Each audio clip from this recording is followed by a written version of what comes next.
Dee Williams, the audationaire. She is most certainly audacious. What a story. What an inspiration. I feel like, I don't know. I just feel like, I've been talking to an angel. What a wonderful conversation with this woman. What an inspiration. I mean, I don't know where to begin.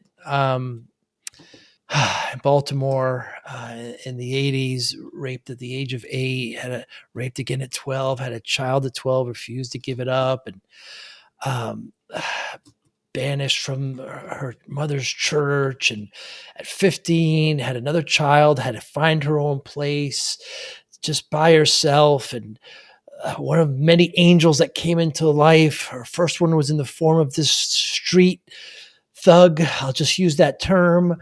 And what he does is incredible. She goes through many, many turns and finds another librarian helps her. She realizes that she needs to learn Microsoft Word and Excel to get a job and wants to get off welfare.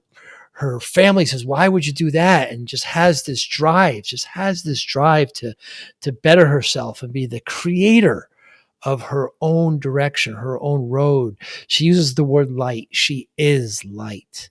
She is wonderful. She's now has 4 platforms. She's a tech entrepreneur. She's an author. She's a public speaker. She's a motivator. She got into recruiting. She teaches people how to start recruiting agencies. Just the story is just, you'll be pinned to this conversation like I was. I get out of the way. I ask some questions and away she goes. And it's just a fountain of beauty and inspiration and wealth and honesty and vulnerability and wonderment. Dee Williams, thank you for listening. Hi, I'm Joey Pinz. People ask me, how did I lose 130 pounds? The quick answer is always discipline. I started my business, wasn't paying attention to my health, was eating too much, drinking too much sweets. My daughter was born. Next thing I know, I'm pre-diabetic, I have hypertension. I knew something had to change. Discipline. I, like many of you, have faced many challenges in your career, in your family, in your life, in your faith. How did you attack them? How did you approach them? How did you solve them, hopefully? It all had to have some degree of discipline. I'm also asked, how did you found and start a tech business? And it lasted over 25 years. Discipline. I was committed to it, enjoyed technology, didn't enjoy some aspects of it, but knew it was necessary. Discipline. Our podcast mission, how do we use discipline to better ourselves and society? Join me, please, as I talk to interesting people and discuss how they use discipline in their family and their passion and their careers and how it helped them. Our podcast vision, growth through learning from others. Joey Pinz Discipline Conversations. It'll be light and serious. Join us, please. Thank you for consideration. So excited to talk to you today, Dee Williams. Thank you so much for your time. What is an audationaire? Man, an audationaire has so many definitions, to be honest with you. But an audationaire is someone who defies the odds, who does not represent the status quo, and who's just like out there living on the edge, living their most audacious life. And that's what I am. I'm an audationaire. I go out there and I push it to the limits and try to do what most people are maybe afraid of doing, and show that it can be done. And this is your term, correct? Because I've never heard it before. Yeah, I created it. We're going through the trademark process. It's really exciting. I'm a creator, actually. Like, I create words. I do it very organically. And so, yeah, I feel like that's one of my superpowers. And it really manifests in everything you do. Your staffing, the cannabis, the staffingpreneurs, etc. Yes. I mean, the just the story, just where I come from, definitely you wouldn't imagine that I would be in the space that I'm in today. Now, I'm not perfect. I have failures. There are things that definitely go wrong, but I think what sets me apart and what truly defines what an auditionaire is the person who keeps getting back up Mm, despite the odds. They're getting back up every time despite the odds, and they're saying, okay, that hurt, I got to dust it off, but let me get back up here, try again, and figure out whether or not I need to continue in this path or pivot into another path. But you're going to get back up and you're going to keep moving forward, and that's the most important part. You have to be audacious to be able to do that. You understand what mm, I'm saying? That's not something that's mm. very easy for people to do. So yeah. Yeah, you mentioned you grew up in Baltimore in the very tough '80s, and uh, lots of trauma, sexual abuse when you're 8. You got pregnant when you were 12. The 11. story of yeah, at 11. Yeah, I beg your pardon. The story of your mother tried to put you on a plane to go get an abortion in New York. You wouldn't do it. Yeah. You said, "This is it. I'm having this child." So it's incredible. Yeah. Had my baby, pregnant at 11, baby at 12. And then I moved into my first place by the time I was 15. So that was also a journey, just being a mom, going through the middle school process and Mm, breastfeeding. And so that was a very interesting experience. And then, living on your own at 15, I mm, had bad credit since I was 11. They was like, "You're an mm, adult," and I was like, "Okay, but I don't even know what credit is." And but they mm, said, this is, you're having a baby. This is now what you're responsible for. So going into the grown up world at the age of 15, not really understanding what credit is, not really understanding how to budget, how to pay bills, and it was and not having a job, just like depending on Social Security and the government. It was just very challenging. And then I had everybody around me kind of, not kind of, but everybody around me, like, solidifying where I was and basically letting me know that, this is where you're going to be at. This is your story. And I just had different visions for myself. I just felt a different way about me. I saw myself very differently than what I was projecting and what other mm, people saw. And I knew that I had to stay very focused on what my vision was in my mind. And I think that's also a characteristic of being an auditionaire is being mm, able to know that the vision that you have is the one that was given to you, and it was given to you for a purpose. And so you have to stay firm with that vision. You may have people come along and help add to that vision, mold the vision in a way that the universe sees fit for you to project it, but that's your vision. And so when you have it, you stick with it, and you move forward and watch how like everything begins to unfold to allow you to see that vision. And I've been that way my entire life. When I set my mind on something, set my sight on something, I'm like, okay, this is it. I got this big idea right now for India. I know that sounds crazy, but you have big ideas. You've got to nurture those ideas and push towards them. certainly, and you did have help along the way when you got that apartment when you were 15, with no refrigerator, no stove, and you had very kind of bottom moments there. But you talk about this one kind of, I don't know what else to say, kind of a street thug, Kibo, who actually helped you. Yes. So Kibo was a drug dealer at the Yeah. time, and I think now he's probably reformed. I haven't seen this guy in many, many years, but yeah, he saw me. I was walking down the street one day with my babies. I had my carrier, and he saw me, and I don't know if he had saw me before, but he saw me, and he basically, he's like, "Come here, you live over here?" And I was like, "Yeah." He's like, "That's your place?" And I'm like, "Yeah." He's like, "These your kids?" And I'm like, "Yeah." He's like, "How old are you?" And I told him. He was like, "These your kids?" And I said, "Yeah." "And that's your place?" I said, "Yeah." He said, take me in there, let me see it." And I was like, "You want to see my place?" He's like, "Yeah, Mm. let me see your place. Take me up there, let me see it." And I had so many thoughts in my brain in that moment. Do I let this person in my home? Just some random guy on the street? I've never met this guy. I don't even know if I've seen this guy before. Mm. Do I let this guy in my home? Is he going to rape me? You know what I'm saying? Is he going to hurt me and my children? Like, what do I do? Do I listen to my gut? My gut said, let him in. And my mind said, heck no, don't let him in there, Mm. run. My Mm. gut said, let him in. And so I listened to my gut and I said, okay, come on in. So I lived in the brownstone, these bricks, and it was the third floor, but it felt like 5 flights of steps the way Mm. the steps went up.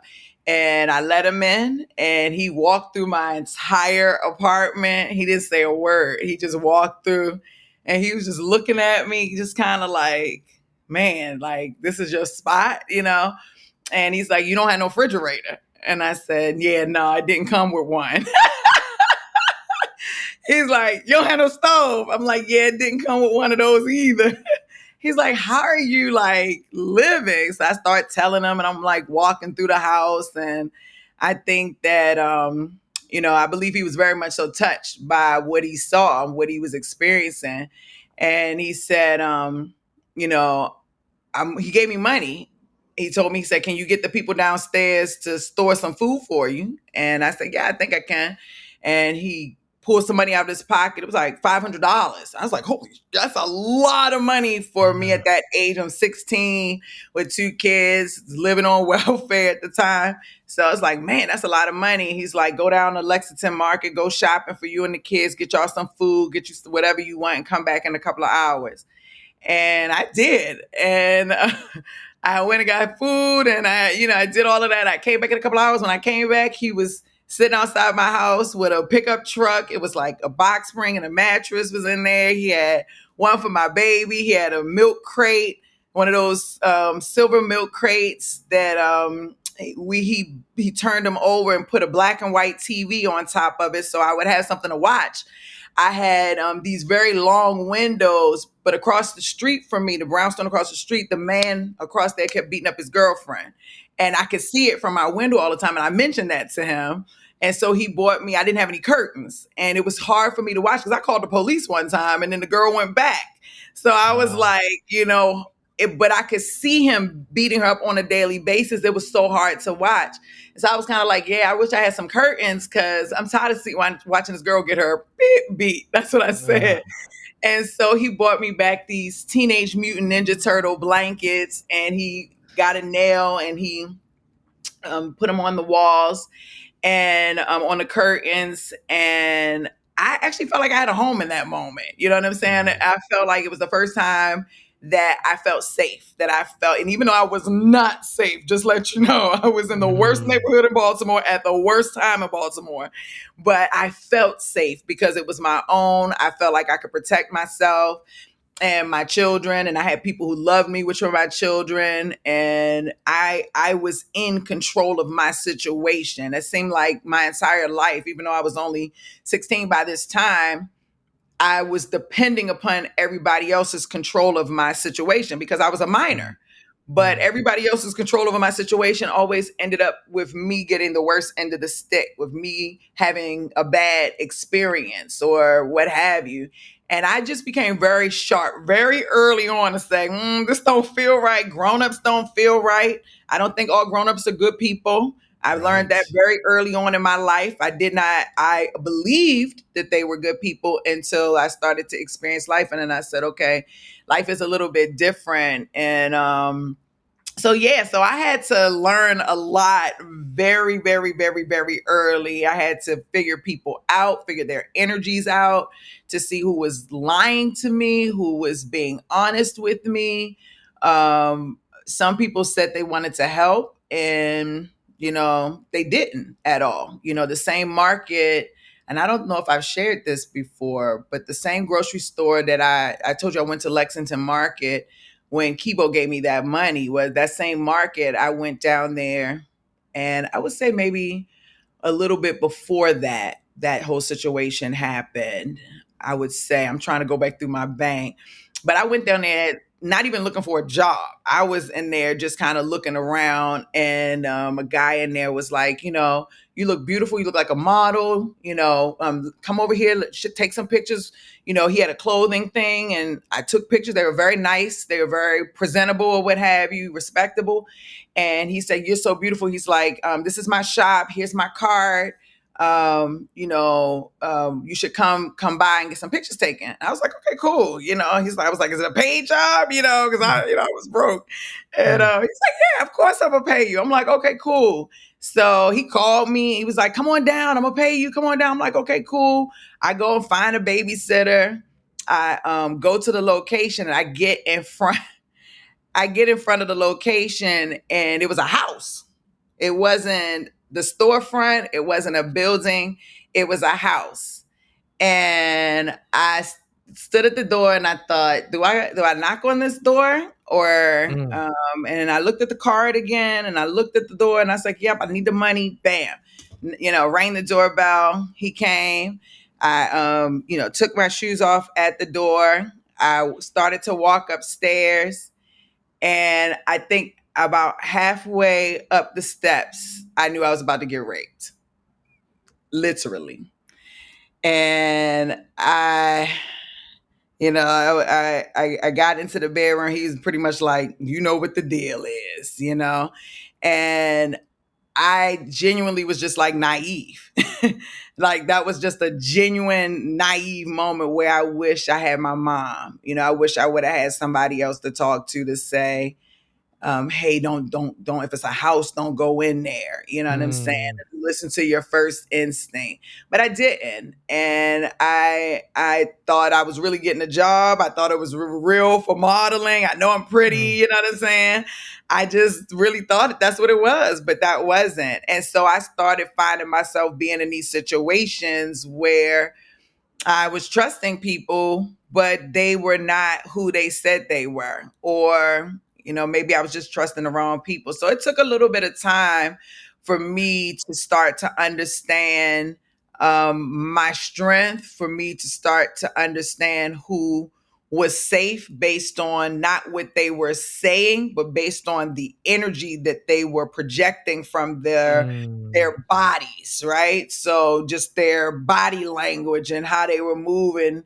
And I got smart rather quickly, probably not quickly Mm. enough. If I could go back through all of the things that I experienced, but enough for me to be sharp today. So I'm very thankful for that. Hey, you mentioned your distrust of adults because of obviously what's been happening with you, but you said that you were most hurt by the people in the church. Yes, that is the reason that I don't go to church to this day, for the most part. I grew up in a church that I consider now to be more of a cult in my mind. Mm. I say that it was a cult just by the way that the organization moved. But to put that aside, my family, my great grandfather brought my family into this church. So I was born there. This is what I knew. My mom was born there. This is what she knew. And her mom was born there. Wow. So that just gives you some perspective of how we were ingrained into this space. Mm. And my family is still very much so in there. I'm just not. And through when I got I had friends, I thought I had friends. And when I got pregnant, nobody, first of all, ever really asked me what happened. Everybody just made assumptions. They Mm. told me what happened. Mm. Nobody ever asked me what happened. And I was so Mm. angry, I guess, that I and defiant that I just like, let them think whatever they want to think. So I was carrying a lot of things around. Nobody ever asked me. Nobody, not the therapist, not my mom, not nobody ever Mm. asked me what happened. So so yeah, so my mom had a story in her head, and I don't know what that story was fully, but whatever it was, the people at the church also had a story in their head. And I don't know Mm. if it was the same story as my mom's. I just know nobody's story was my story. Mm. And they began to taunt my mom, basically, and me, because I was pregnant at 11. So it was like my friend Brandy, her mom said, "You can't come near my daughter. Don't touch my daughter." Wow. So it was almost like I was contagious. So the moms kept their daughters away from me. And it was really kind of a time where I probably needed friends Mm. more than I needed to be isolated. But they felt like I wasn't a good, and again, nobody ever asked me. If somebody would have asked me, I'm sure I probably would have cried and just told them um, what happened. But that never happened.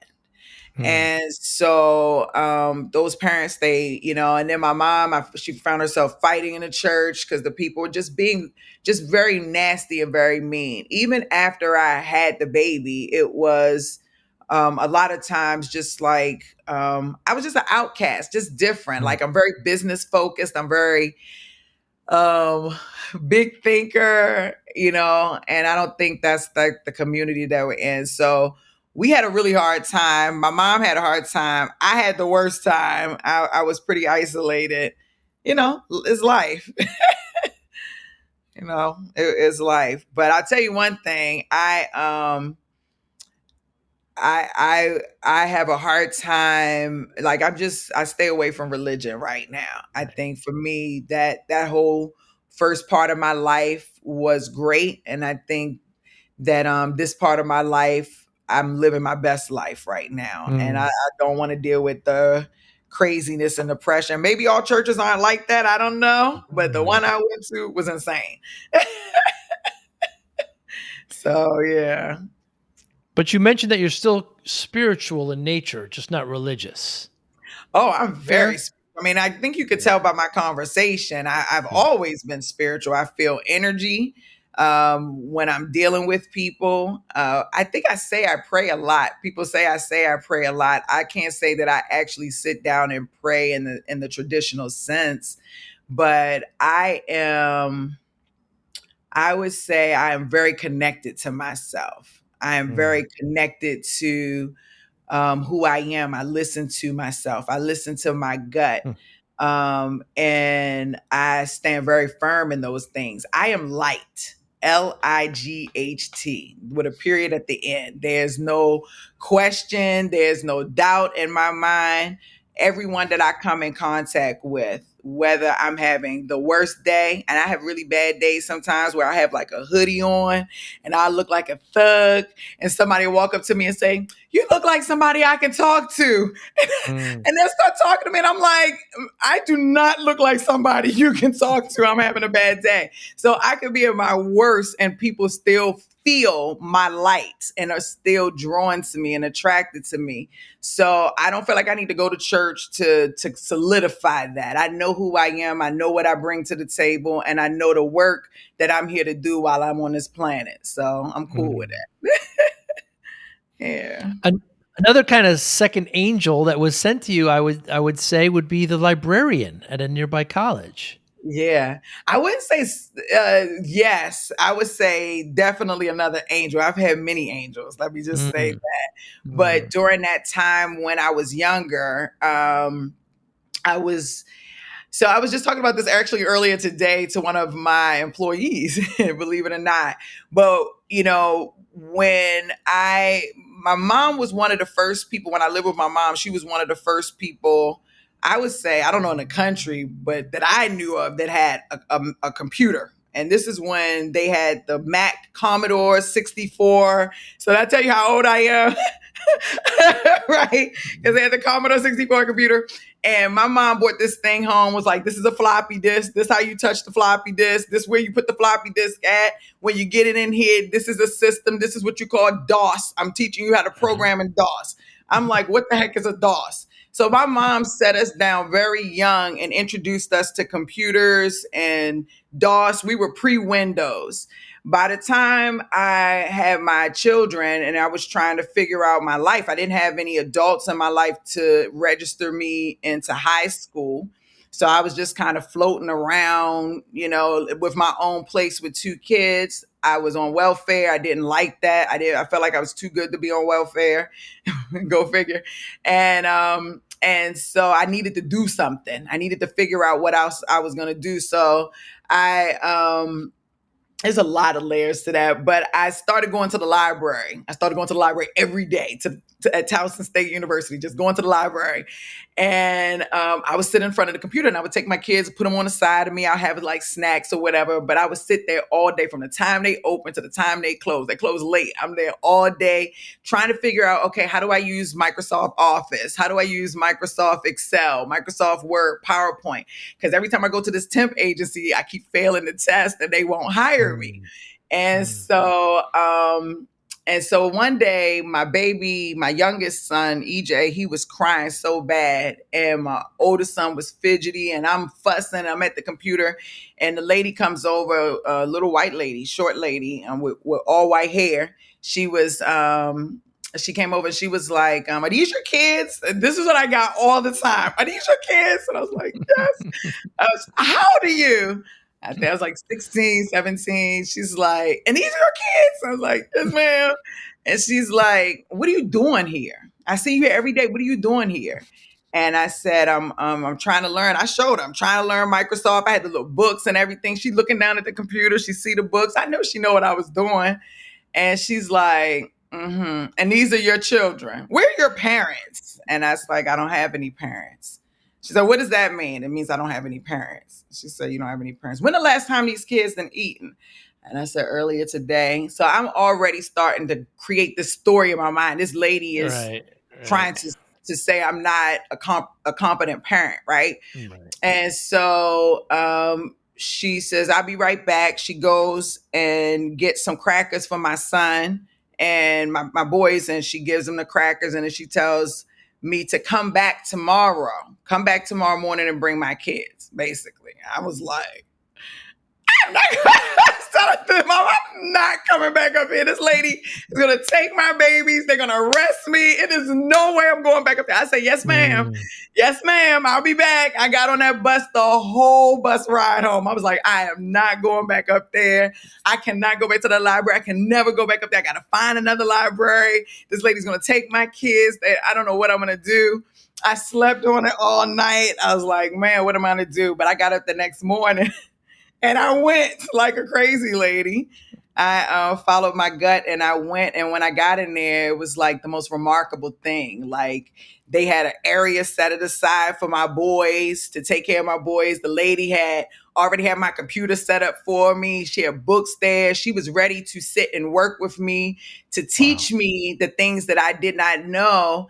And they stayed with me. And this happened for months. I'm talking almost 3 months. I would study, go to in random temp agencies, take the test, fail it, say, can I have a copy of the test, please? They would give me the copy of the test. I would take it, bring it back to Towson State.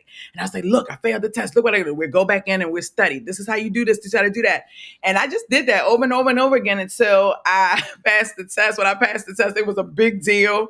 I was so thankful. And I ended up getting a temp job. I was making like $12, $14 an hour. That was the most I ever made. All my cousins was on welfare and I was ready to get off, And that was a major accomplishment for me because it was like I had to go through something. Sometimes you've got to step back, take a step back to take a step forward. Sometimes you have to trust people, even when your mind tells you not to. And that's the hardest thing, is knowing when your mind and your gut are talking to you. But you got to know when to trust people. And you have to be appreciative for the help that you get. I was a young mom out there in these streets, right? Crazy.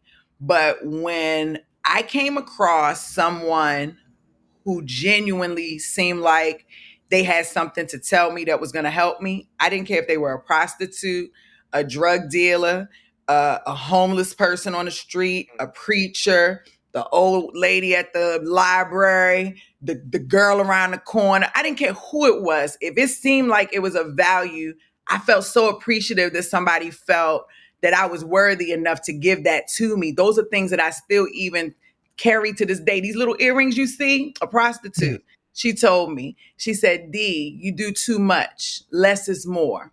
She said, you don't need to have everything big. She said, look at this. You're so beautiful. He put these little studs on. Now everybody can see all your face. That was 30 years ago almost. And I Wow. still to this day carry that. And I go places and, oh, you're so classy. Well, I may not be that classy, y'all, but but I look like it at least, you know what I'm saying? Yeah. And that's what matters the most. So I've carried even my cooking. I cooked today because the drug dealers on the corner, they said, okay, you want us to protect you, what you gonna do for us? I said, okay, listen, I cook, y'all protect. We make a deal here because I'm by myself. It's a lot going on. And by this time, people had already taken such advantage of me. I didn't know who I could trust, but I saw them shoot people. I saw them protect people too. Because a lot Wow. of people see drug dealers and they only think that they're out there gang banging and stuff, but they're actually out there protecting their block. And so for Mm. someone who may be an enemy, it may look weird, but if it's somebody like me, who's a little 16, 17-year-old girl, who's got 2 kids and she live by herself in the hood, I need that. I Yeah. appreciate that. I want that. So how can I get with them so they can be my friend and protect me versus me being afraid of them when I walk down the street or worrying about them trying to rob me or rape me or something like that. So we came up with a pact. I had food stamps, so I would go buy food. Sometimes they would give me the money for the food. I could not cook because my mama didn't teach me how to cook because my mama can't cook. But don't tell her I said that. If she watching this, I like Mm-mm. your mommy. Uh, and yeah, every day almost I would cook and I would try different things like pork chops. I failed that quite often. I would cook it, give it to them. They'd be like, "This shit is nasty." They throw it out and make me start again. So it took me some time. I was making all types of things, but they made me really step my game up, right? Wow. Because over time, the food got better. I became good. And they'll be like, cook that again. Or I pay you to cook that again. They started to reward me for my efforts. And I began to feel appreciated and loved in a way that my family didn't know how to or didn't choose to when I need it. I got to tell you something. This is something that's very important. A lot of times we get really focused on what and who we don't have that are our quote unquote family. Family is not necessarily your blood. They're a type of family. That's Hmm. 100% true. A type that you cannot define or deny because your bloodline runs through. But those people aren't here on the planet to support you. If they do, it's a bonus. But it Hmm. shouldn't be an expectation that this family in particular, that's not what they're here for. They're here for other things, typically trials and tribulations, from what I can tell. Mm. But not necessarily for those. If you got a family who's great, that's amazing. But most of the time, it's not like that. It's your other family that matters the most. Your other family is the relationship you build with people who get to know you in a different way. Your family grew up with you, so they have preconceived notions about who you were from when you were a child all the way up to now. You're going to change a million times throughout your lifetime. The version of Dee Williams I am today, auditionaire, is nowhere Hmm. near the version that she was at age 11. But they still see me as Dee age 11. But when Ah. I see you, Joe, I see a different version. I don't see the Mm. version your family did. So I can become your family in a totally different way. And so I've found joy in the families that I've built outside of my bloodline family. That other family has become a strong bond in my life too, I would say. It's amazing. And even at that age, you mentioned welfare, you wanted to be off it, and your family was telling you, like you just said, why would you do that? So Yeah. you've always kind of had this drive to make, to kind of be the designer of your own way. It seems like you've always had that. I've always had that. I have always had that. When I want to say 6 or 7, I remember being with my little brother and telling we would create these forts in our in my bedroom, And I told him one day, I said, I want to have my own shopping center. I'm going to have buildings. I'm going to own this. And he's like, you can't do those things. You can't do that. And I said, why not? He's like, we can't do that. We can't do that. And I told him, Wow. stretch your arms out so far. And I made him stretch his arms out. I said, you just imagine your arms go wide. That's as much as we can do. As far as we can imagine, I think I really can do this. He's like, he ain't doing it. I'm like, let's build one now. So we built our forts. And now today, I am on that path still. You know, I have businesses, I have 4 tech platforms, I have my consulting division. I have an amazing staff across the globe, 2 teams in 2 different parts of India, one in the Philippines, a few out in Egypt, here in the United States. You know, I'm living my best life. I'm close. I don't have my big dream that I had when I was 6 or 7. But I can see that it's still in my view very much so. I'm working on it. It's you're such an inspiration, Dee. And so the staffing and you in Reskillify, it's one of your platforms. You teach people how to build staffing companies. Yes, I love it. Okay, so I got to tell you this, and I don't know how much time I have, but I got to tell you this really quickly As because this is much very as you want. important. So I have loved staffing. So after I got like my first couple of jobs and I sold meat packages, telemarketer under the table. I did that. I know that sounds crazy. I did that. I worked at McDonald's for a month, got sick, was like, I'm not working there no more. You know, I told you about the admin job. I worked at the Omni Hotel when they were open. I worked there as a housekeeper. So I had little side jobs. My real first, I would say, engaging job was staffing.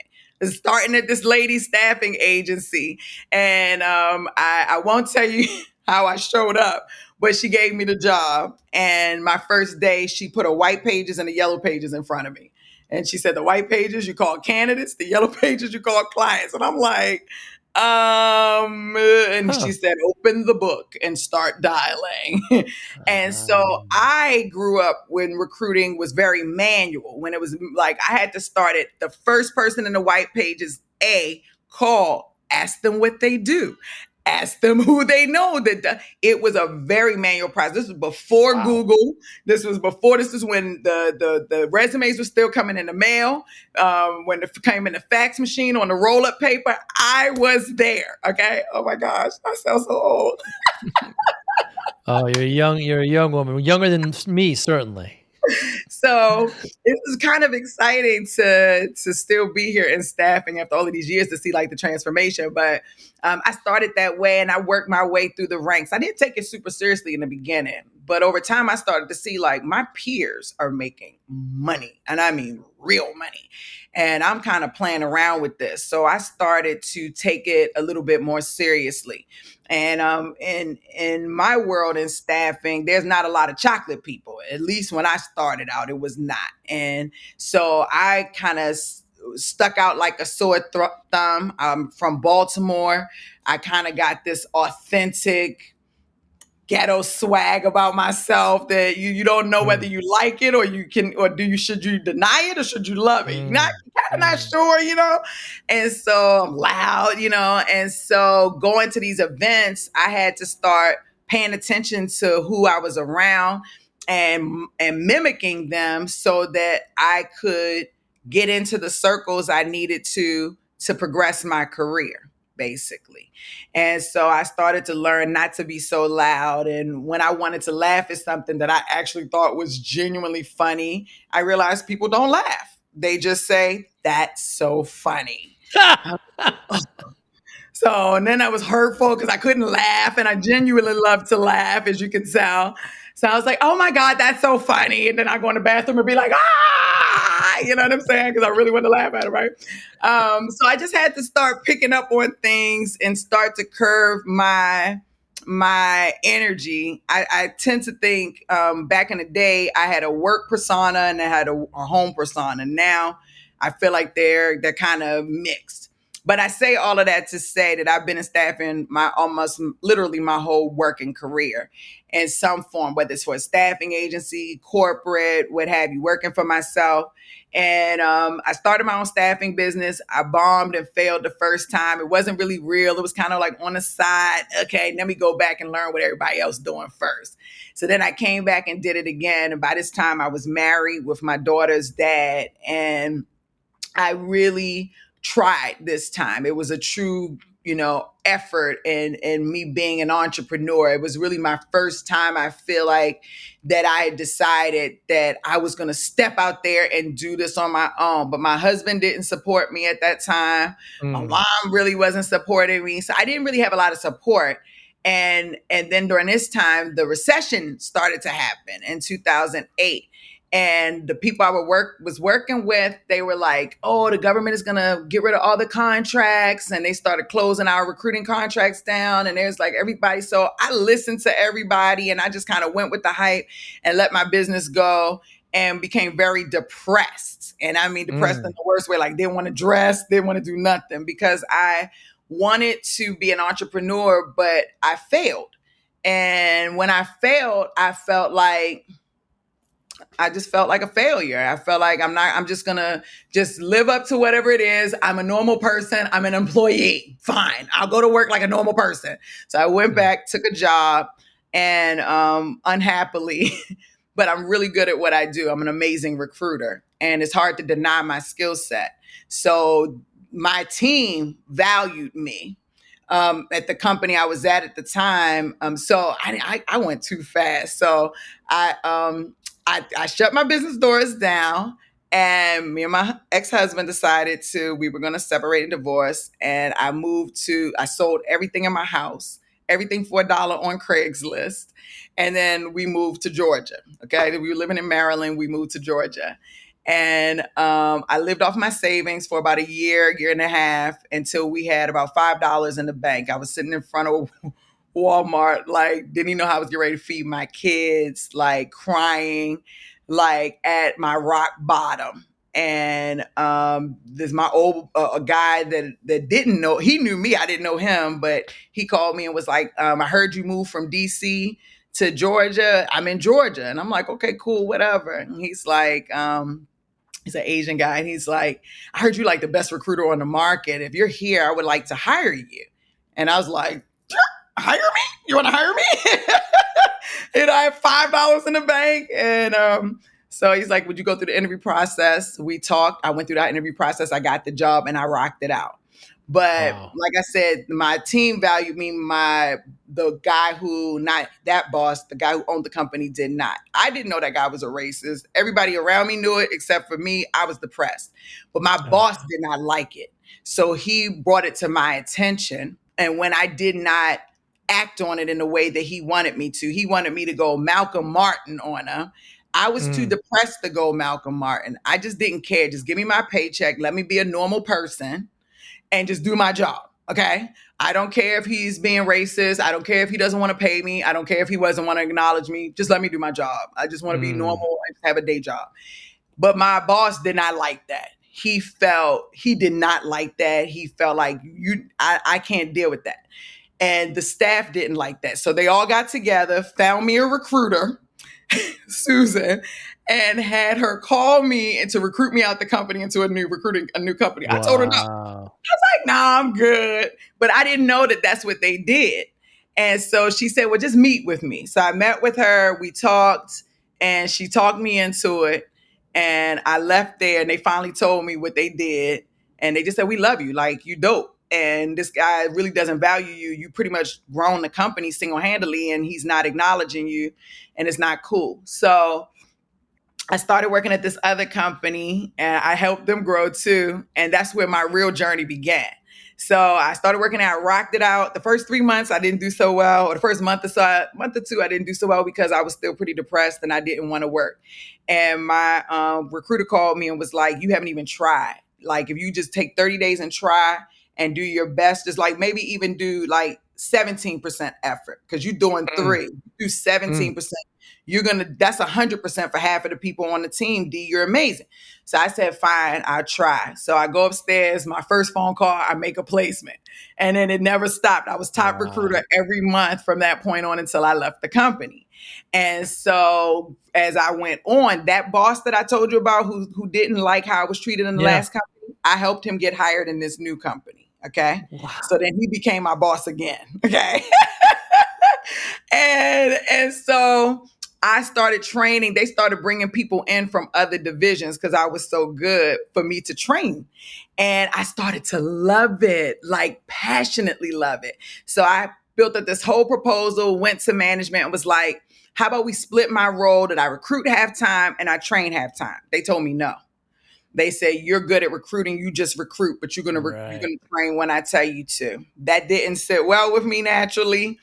And over time, I won't go into the story because this is a whole nother story. You said I got time, but I don't know how much time I really have, so I'm going to be respectful. But I actually ended up quitting my job in the middle of the day, one day, without any plans to do so. I quit my job, and a lot of angels came my way during that time too. I mean, if you ever want to know the story, we can talk about it. But a lot of angels came my way and helped me through. And I started to build Identifies Consulting, and started recruiting. Not recruiting because I had a non compete, but coaching and training for companies, staffing agencies all over the country. They were flying me everywhere. I was building and writing resumes. I just really started building my business from ground up.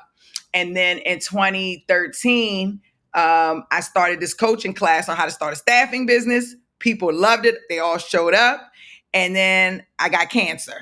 I didn't know I had cancer, but I got cancer. They said, yeah, Dee, you got cancer. You got about 3 months to live. Call your parents, tell them to come plan your funeral. It's time for you to go. I was like, I'm sorry. I'm sorry. What did you just say? This isn't coming good. It's like, yeah, you have cancer. I was like, no, I don't have cancer. It's like, yeah, you do. And not only that, you're not even going to see 2014. Like we feel you'll be gone before December. And I was like, I just cannot comprehend anything that you're saying to me right now. And they were like, this is very serious. You need to call your family and start to plan your arrangements. When she told me I had to plan my funeral arrangements, I was like, what do you do when somebody tells you to plan your demise? So I had to go home and try to figure out, like, like, do I agree with this Mm. diagnosis? Do I agree that do I agree? And if I don't agree, then who am I? And what am I leaving? What am I creating while I'm here? What am I creating? Why? If I'm going to stay here, if I'm staying here, if I'm agreeing that I have a choice, this is a major crossroad in my life. It's a crossroad. You can die or you can live.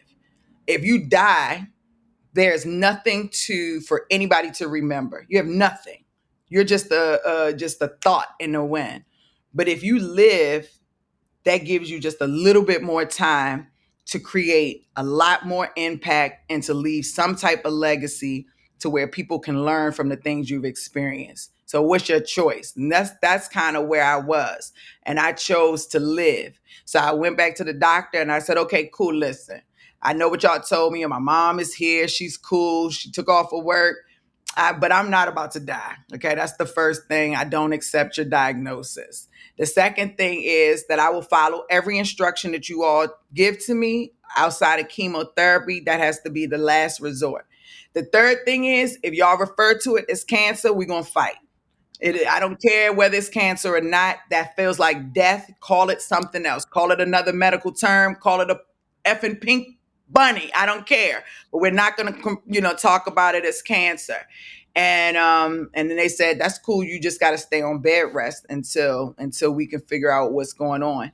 And I said, cool. So they gave me a whole bunch of pills. I paid $5,000 for one pill they trying to stop things from happening so that they could do things. It was just a whole process, and I literally gained like 50 pounds. I'm in on bed rest. I'm eating meat constantly because I'm losing blood by the moment. That's why I was going to die. I was bleeding out to death. I was bleeding to death. And so it was just so many variables. And then my family was coming in and people were visiting me as if I was passing. And I had to just kind of figure out, I had to try to keep all the noise out. So I had these index cards where I had affirmations written on my ceiling. So when I wake up in the morning, I could see that I will live. I live. I choose to live. I am healthy. In my shower, on my windows, on my mirrors, all over the house, I had index cards, I had poster boards, I had pictures of places I wanted to go. I dreamed about the team that I have now in real life. I want to cry if I say that out loud because I dreamed about that team. I wrote who I wanted on my wall. I talked about where I wanted to go as I was going to live. And those things have happened and are continuing to happen in this very moment in time. And so that changed my life yet again. And, I lost my insurance the day before my surgery. The insurance company called and said, we're canceling your insurance. I think it was the day of my surgery, the day before. And then the hospital called me 30 minutes later and said, we got your blood work back. Your hemoglobin is high enough for us to do surgery. Come in tomorrow. I said, tomorrow? They said, tomorrow. I said, okay, but I got to tell you that the insurance company canceled my insurance today. She said, do you want to live, Miss Williams? I said, I do want to live. She said, then I'll see you tomorrow morning. And they started sending me emails. And my mom, of course, was like, oh, Jesus, whatever. She was happy.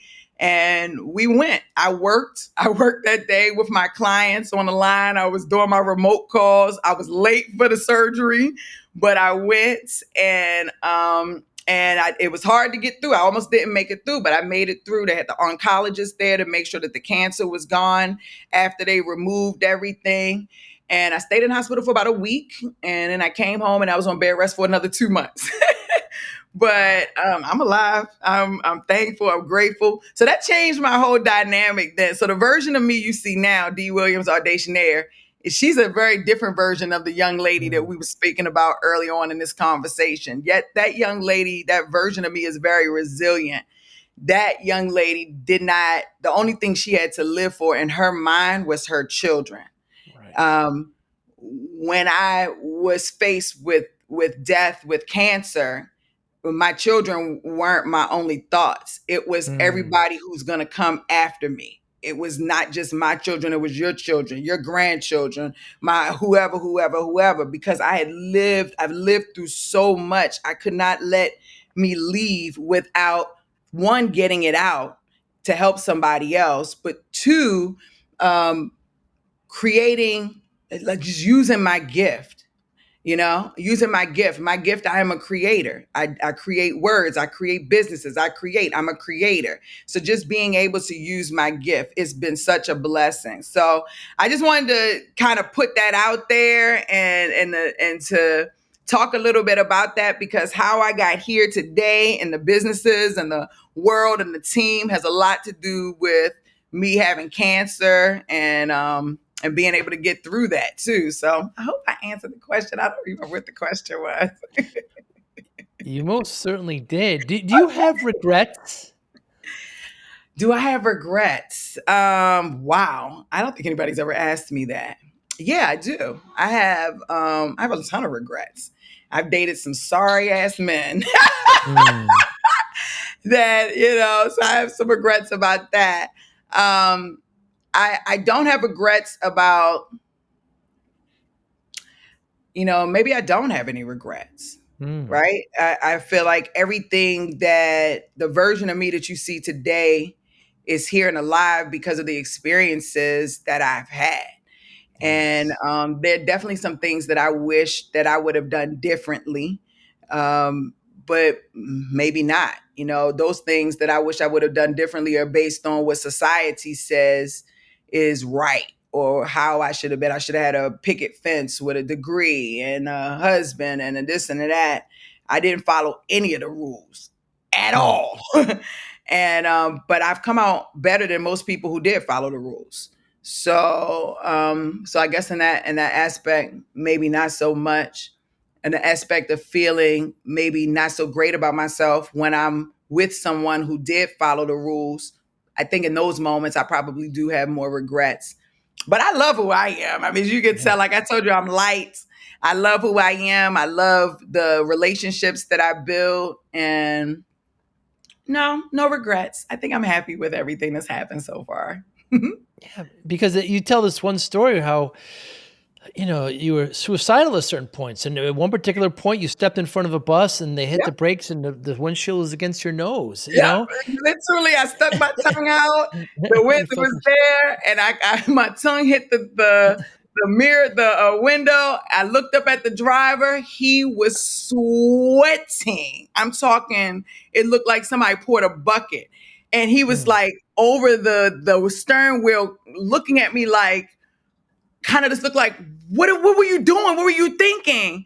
And I looked at him, and I looked, and I said, "Dang, I can't even kill myself right." wow. And I just turned around and walked away. He opened the door. He was screaming, and I cried my eyes out to the house. That was a very low moment. I was so low that I felt like I could not even kill myself properly. I could not even accomplish that task in that moment. That is a low moment, but I'm Well, alive. yes, you are. That's crazy. Yeah, well, I'm certainly glad that didn't work. That's for sure. Many, many people are. And so you have no regrets. So you wouldn't change anything, D. Even you went through such I bring out the suicide moment only to note the point that you had such lows and Yeah. and a quick answer for a person may say, yeah, I wish I would change that, but it molded you into the person you are. When you're in those parties and you can't laugh or you can't do some of these trivial things, this is nothing compared to what you've been through. So you could handle it with relative ease, I would Yeah, think. I don't have regrets. Like I said, I do get in circles at times where I may feel a little insecure, but Mm, when I open my mouth and I begin to talk and people hear my gift, yes. I'm undeniable. You have to pay attention, you have to at least listen to see what this young lady has to say. And I know the energy that I bring when I walk into a room. Everyone looks. I have very strong energy, and I am able to live and walk in confidence today because I know what I've been through. You Mm, understand? Because I know anybody in that room can tell me a million things, but they bet their story better come up to mine before they try to tell me something real. So yeah, it's a blessing. I don't regret. I I don't regret my children. right. I definitely wish my dream when I was a little girl was to become a ballerina, to dance for the Mm, Alvin Ailey dance studio. I wanted to go to the University of Paris, become a ballerina, and dance for the Alvin Ailey dance studio. That is what I wanted. That was my dream. Everywhere I went, I was dancing everywhere. That's what I wanted to do. My great aunt told me that was the dumbest dream ever on the planet, and that I wasn't going to make any money, and I need to become a lawyer or a therapist. is this the same great aunt that took your child? No, it's her sister, actually. Oh, It's her sister, who is still, she's the only living one left now.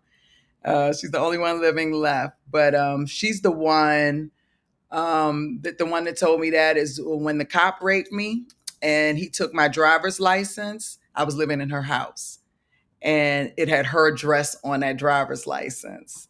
So I refused to tell anybody because I didn't want to hurt her. Even though she told me I would never, that wasn't my dream. Maybe she saw something in me I didn't see, but mm, she's always been very good to me. The Her sister, who is now passed, she had other motives. Her motives were her own, and I was a young lady, so she felt like I was easy to take advantage of. You know what I'm saying? And decided that she wanted to trick me. She took custody of my son. I didn't know to read contracts at the time. I was a little girl. I signed the paper. She said, just sign this paper so we can get him enrolled in school. I said, cool. Signed the paper, went on about my business. Kept calling my son every week, every week, every week. She would never let me talk to him. And finally, I started like scratching and having hives from like missing him. I didn't know. It's like I didn't know what was going on. And I finally called. I said, you're going to let me talk to my son now. And I got Mm, very ignorant, like mean. And she was like, mm, you ain't never talking to him again because he's no longer your son. He's my son now. And I said, he ain't your son. I gave birth. And she said, he's my son. You signed the paperwork. And I heard that. I hung up the phone. Bam. I went through the boxes. I started looking for the paperwork. I found it and read it. And when I read it, I gave custody away of my child. I cried so bad. I was devastated. And I needed a plan. I needed a plan. And I turned that devastation into a plan and got my baby back. Okay. I turned that devastation. It took me some years, but I got my baby back. I did a lot mm, of things that maybe I regret. In that mm, time, I made a lot of very horrible choices and decisions for money so that I could pay for attorneys, so that I could show a judge that I was worthy enough to keep my son, that I wasn't a deadbeat mom. I did a lot of things that I regret that if it became public, I would probably be ashamed of. But I but it's my story. You understand what I'm saying? At the end of the day, I got my baby back. At the end of the yes. day, I got my baby back. We love each other very much so. He's my biggest champion on the planet. He calls me creator. He don't even call me mom, Mm, So mm. I don't, in that instance, I don't regret anything I did. I did what any parent would do to get their child back, just did it at a young age. Yes. Yeah. Absolutely wonderful.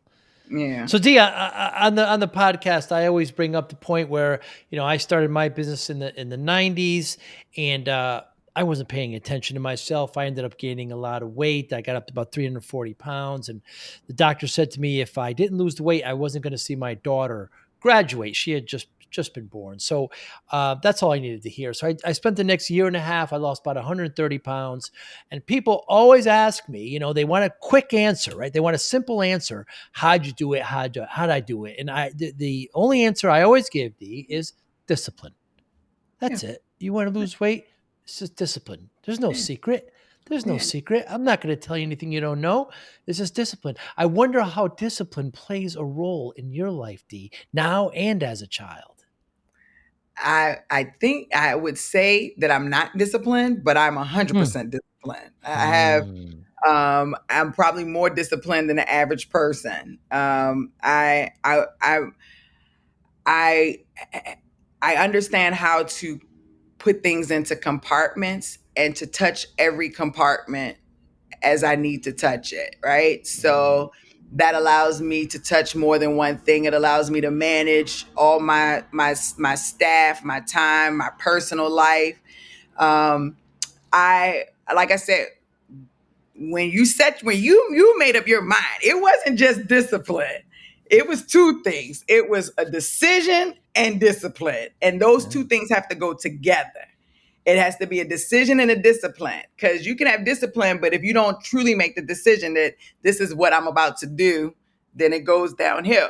So I agree with you. It is, but I have to keep the decision at the forefront of my mind in order to stay disciplined, right? The Mm. decision is that I will get my Hmm. son back. The decision is that I will build. I will be the Bill Gates of women in tech. The decision Mm. is I will get off of welfare and have a job paying more than everybody in my family. I will succeed without a degree. I will succeed as a teen, being beyond a teenage mom. I will have a 800 credit score. It is me making the decision first and keeping that decision at the forefront of my mind. As I keep that decision at the forefront of my mind, it generates discipline. Mm. My colleague, she had us Mm. take in the office these this thing called a human design assessment. And when I took my human design assessment, it said that I'm a generator. And I didn't know really what that means. But the more I talk to you and the more I talk to people, I've realized I have been generating things in my own way for so long. This is a great moment. This is an aha moment for me right now, because that's how I generate. I proclaim, I say, this is what it's going to be. And I generate a feeling in my heart of conviction that nobody on this planet is going to take away from me on any level whatsoever, almost to the point where you would have to even try to put a gun to my head. I'm still saying, this is what's going to happen. And Mm. then I move from that. That generates energy for me to be disciplined, for me to follow through. And then I keep that on the forefront and Hmm. I keep repeating it. So my answers are longer than yours, Joe. Love it. But I want to get into the nitty gritty for everyone, so you know that you can generate too. You can generate too. It just has to be a true decision. I decide this is what it is.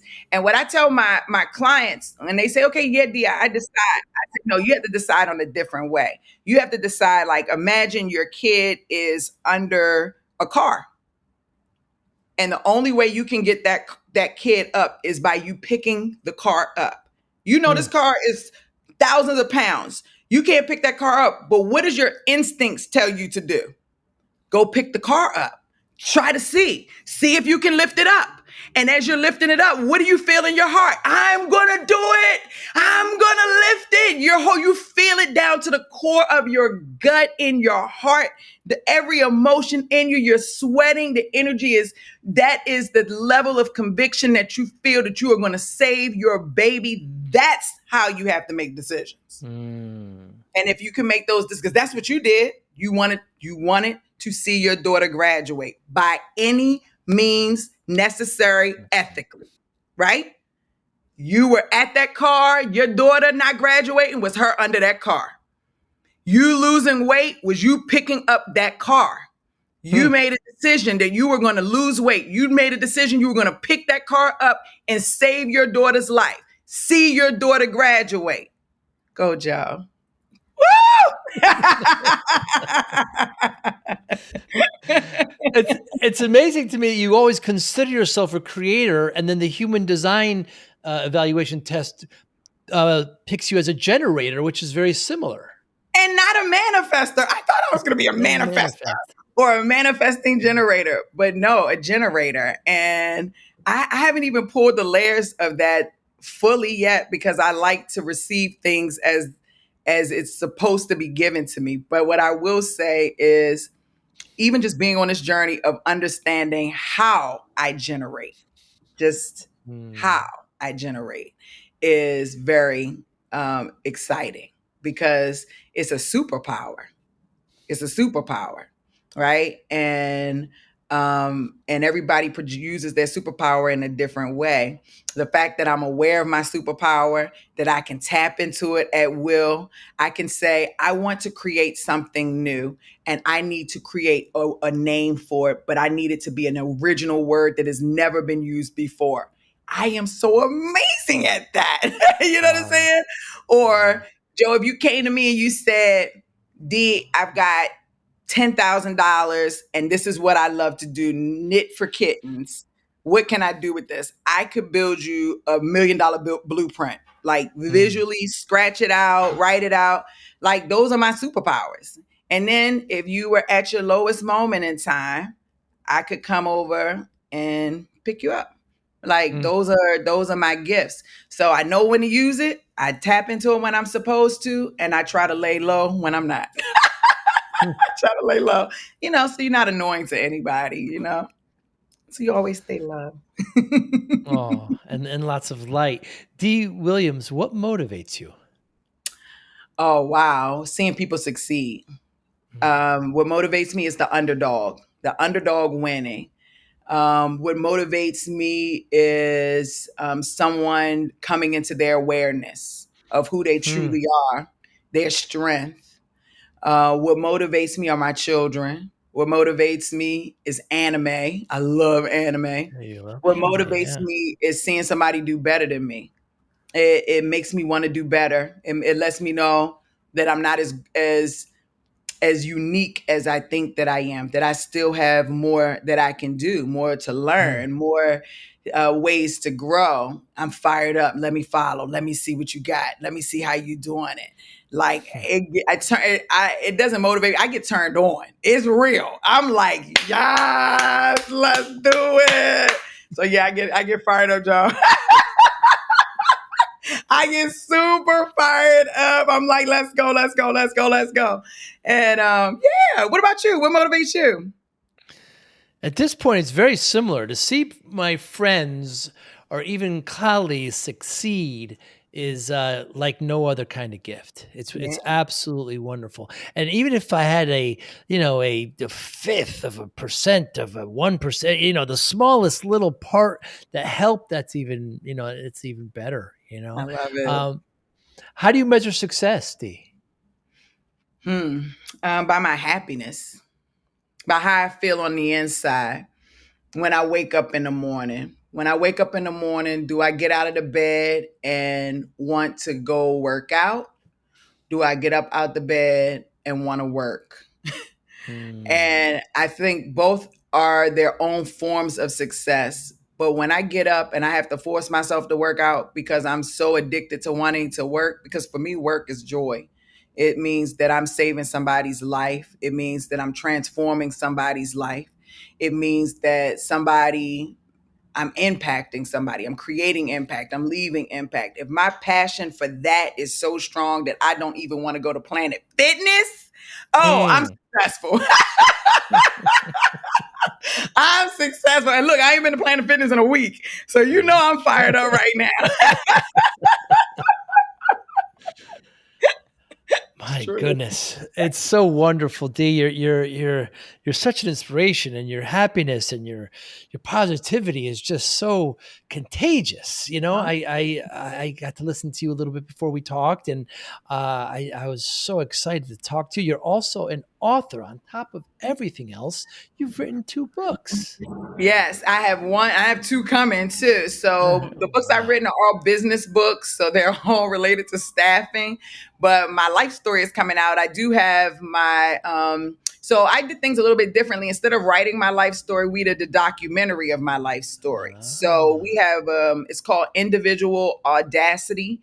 It's on YouTube, so you can watch it free on YouTube and just type in Individual Audacity Documentary. It's like 2.5 hours long, but you're going to need tissue right off the Wow. break. Okay.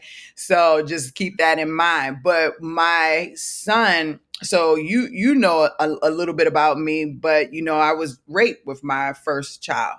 And that was something that I had never came out and said openly to anyone. I just allowed people to think what they wanted. And when, before the documentary, my son was always telling my story to people that I got pregnant at a young age and da da da da da. Da. He did not know how he fully got here. He just knew of my story. He wanted to have something more tangible to give to people to help motivate them when they felt like they were not in a great space. He kept saying, "You've got to do something. You got to write a book. You got to do a documentary." One of my clients went to school for film. She wanted to do a documentary project. And I said, well, my son is trying to tell me to do my life story. Why don't we hook up? And so we did.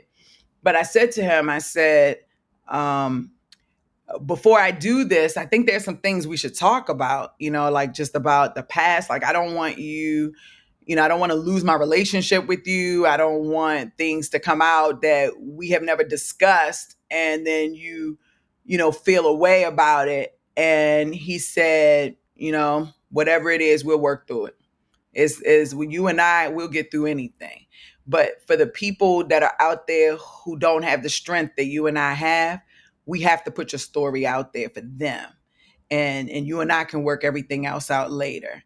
And I took that as his blessing. And we all flew out to Texas, me and my 3 children, and we filmed this documentary. We filmed half of it in Baltimore, half of it in Texas, half of it in Atlanta. And yeah, and it was great. We launched it. We had thousands of people watching it with us over the course of 2 weeks on every social network you could possibly think of. Facebook was where our largest audience was. And then we had a website. I don't even know if it's still up, but we uploaded on YouTube because he wanted to give it to people randomly, just like put it on YouTube, So we put it on YouTube. So people go there quite often and they watch my story. And people who know me that don't know my story, they're always intrigued because I'm pretty positive for the most part. And they're like, how you get somebody, you call my voicemail, you're going to want to call 1,000 times. It's like, hey, and they say, I would love to know more about you. I was like, you should check out my documentary. And they come back, they call me crying, oh my God, Dee, they're texting me like, I can't even believe this is who I'm talking to. So it definitely leaves an impact. It's definitely one you would sit down and watch, and you probably have one expectation, but as you go through it, you're going to see resilience at the end of the day. You're going to see me being hit with brick walls and falling down a million times and getting back up a million times. And now you see this version of me right here. And that don't mean I ain't going to fall again. I might fall again, but I'm going to get back up. I'm just letting you know now. I'm not staying down. And so, yeah, so I would encourage you to check it out. It's amazing, actually. It's really phenomenal. I would love to do an updated version because so many things have happened even since we launched that, including me losing weight. You're going to see I look very different now than I do on my documentary. So pretty cool. Very cool. And how else can we get in touch with you? Oh, that's a great question. So come to my YouTube channel. So you can Great. type in YouTube Dee Williams Staffing. I've got like 600 videos. So you can have fun with me there. You can visit me on reskillify.com if you're interested in turning your knowledge and your expertise into a coaching program, a course, just turning it into revenue and really creating massive impact. I would love to help you with that. You can come visit me on Reskillify. Speaking of which, we're doing free classes on my YouTube channel, helping people build their courses for Reskillify every Wednesday at 9 p.m. Eastern. So you should come and join because we have a lot of fun. This last week, we had 150 people on live with us across all the social networks. Every week, it's been at least 50 more people. So tomorrow, I think we'll probably have about 200 people. It's been really exciting. You can, if you are interested in working in the cannabis industry, you can go to the cannabisjobboard.com. That's THE, cannabisjobboard.com. That's one of my projects that I'm hoping is going to continue to live. We're going with shaky ground right now. Reskillify is doing amazing. Staffingpreneurs is doing amazing. If you're looking to start a staffing business, you can come to staffingpreneursacademy.com. And we help professionals set up, launch, run, scale their very own niche recruitment and staffing business. We have programs you can do on your own. We have done for you programs. We help companies in the UK set up staffing businesses in the US. Like I said, we have an office in India, so we build software. So if you're one of those people who are like, Dee, I ain't into none of that, but you can build me one of them nice tech platforms you got, we can do that as well. And if you just need somebody to bounce your ideas off of, like I said, I see blueprints.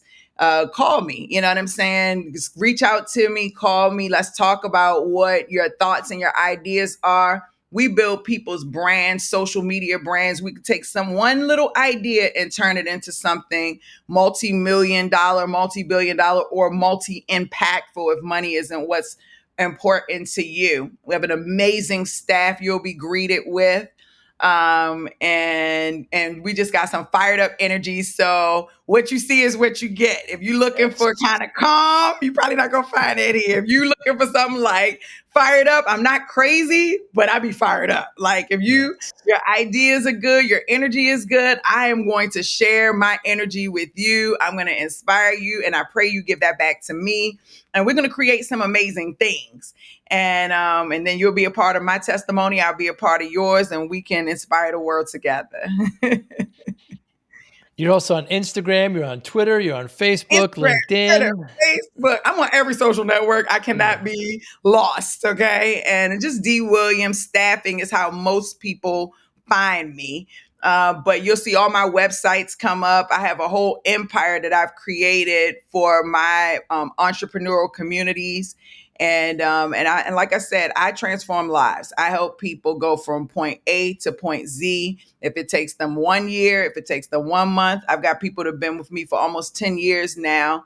And, they're just starting to see their success. But the key is that I stay with you. I stay motivated with you and help you get there. Because sometimes some people, it take you a little bit more to get to, you need a little bit more, I would say, guidance, hand holding, motivation for you to, what do they say? My mom used to always say, where you are hurting yourself, where you are, I can't think of the Mm. term, self-sabotage. I feel like a lot of people self-sabotage. Stick it with me. I help you get right on up out of there. Pop, pop, pop, pop, pop. Absolute pleasure, Dee. Thank you so much. I was so excited when you accepted this, and your energy, your, like I say, your light that you mentioned is just absolutely wonderful. I hope one day we get to meet face to face, have a cup of tea or something. And thank you so much for your time, and you be well. Thank you so much. I really appreciate this opportunity. Bye now. Bye. Thank you for listening and or viewing Joey Pinz Discipline Conversations. Please share this episode with one or two of your friends who you think may benefit from the episode. Our website, www.joeypins.com. There you'll find lots of resources and you could join our mailing list. Please follow us on all our social media, Instagram, Twitter, and Facebook. Podcast information, the video version of our podcast is on YouTube. Please subscribe. Audio is on all major podcasting platforms. Please follow them. And if you like it, please consider giving 5-star rating. Would really appreciate that.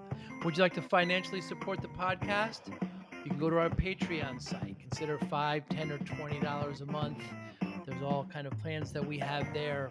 There's like a one-time payment. What is this podcast episode worth to you? $25, $50, $100, $500, $1,000, $5,000.